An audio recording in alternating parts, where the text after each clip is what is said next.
Welcome to a critical discussion on India's diet and its alarming diabetes crisis. Recent science reveals the need for an urgent national conversation. India stands at a crossroads facing what many call a, quote, hidden epidemic. The numbers from the ICMR-INDIAB survey are staggering.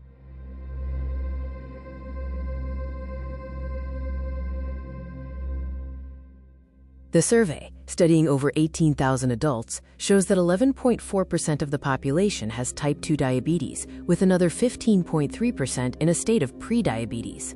Even more surprising is the finding that 83% of participants had at least one metabolic risk factor, ranging from abdominal obesity to hypertension. The primary culprit identified in the research is a diet heavily dominated by low-quality carbohydrates.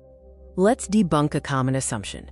Whole grains are not always the complete answer, as the research adds a crucial caveat.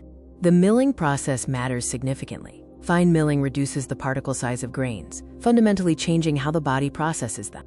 Grains milled into fine flour for rotis and chapatis increase their glycemic index so much that they trigger a blood sugar response similar to refined white rice.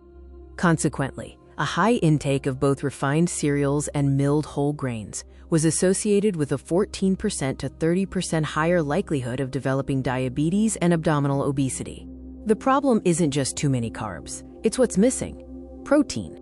National protein intake averages only 12% of total calories, which is well below the globally recommended 15%. Most of this comes from plant sources.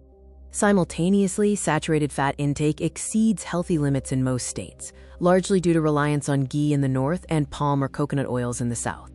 This combination, high carb, low protein, and high saturated fat, creates a perfect storm, dramatically raising the risk of cardiometabolic disease. The research offers a clear, data-backed path forward, a simple dietary change with profound effects.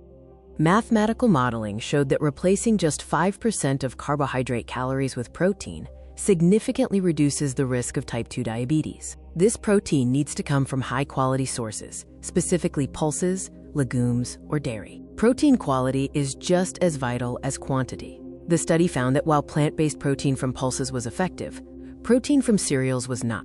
The researchers emphasized that individual choices alone cannot reverse this tide. We need structural, policy-level shifts. To combat a nationwide epidemic, we require national action and systemic changes to the food environment. This includes shifting government subsidies away from refined rice and wheat and towards pulses, legumes, and healthier edible oils.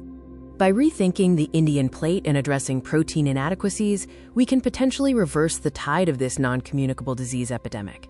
Thank you for watching. We hope you gained valuable insights today. Thank you for listening, and be sure to subscribe for future episodes.